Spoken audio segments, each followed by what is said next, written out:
आपण एकदम सोप्या पद्धतीने हे शंकरपाळे करणार आहोत। शंकरपाळे करण्यासाठी एका मिक्सरच्या भांड्यात मी मेजरिंग कपनी मोजून 1 कपभर गूळ घेतलेला आहे, अर्धा कप रवा घेतलेला आहे, बारीक रवा घेतलेला आहे। यामध्येच मी अर्धा कप साजूक तूप घालून घेते आणि यामध्येच अर्धा कप दूध घालते। प्रमाण अगदी सोपं आहे। 1 कप गूळ आहे आणि रवा, दूध आणि तूप अर्धा कप आहे। मिक्सरमधून हे फिरवून घेऊयात। तर मिक्सरमधून मी हे फिरवून घेतलेलं आहे। मिक्सरमधून असं फिरवून घेतल्यामुळे सगळ्या गोष्टी एकत्र छान व्यवस्थित मिसळतात, गुळाचे खडे आहेत तेही मोडतात आणि काम अगदी झटपट होतं। आता यावर मी झाकण ठेवते आणि 10 मिनिट हे आपण बाजूला ठेवून देऊया, म्हणजे रवा छान फुलेल। साधारण 10 मिनिट हे मी बाजूला ठेवून दिलं होतं, रवाही छान फुलला असेल। आता यामध्ये थोडं मीठ घालते। कुठल्याही गोड पदार्थामध्ये असं थोडंसं मीठ घातलं की याची चव अजून खुलून येते, म्हणून थोडंसं मीठ यामध्ये मी घातलेलं आहे।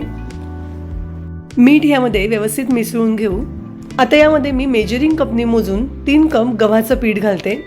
इथे मी सगळ्या गोष्टी मोजण्यासाठी मेजरिंग कप वापरलेला आहे, पण त्याऐवजी तुम्ही घरातली कुठलीही एखादी वाटी वापरू शकता।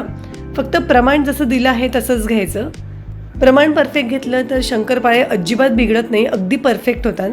सुरुवातीला मिक्सरमधून फिरवताना फक्त अर्धा वाटीच दूध यामध्ये घातलेलं आहे, पण पीठ भिजवण्यासाठी जसं लागेल तसं दूध आपण नंतर ॲड करणार आहोत।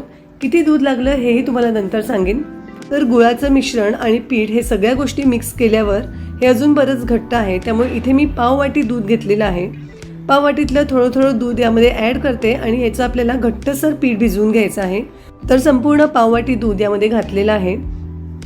तर इथे मी याचा असा घट्टसर गोळा भिजवून घेतलेला आहे। आता परत आपण 15-20 मिनिट हे बाजूला ठेवून देऊया, म्हणजे पीठ छान मुरेल।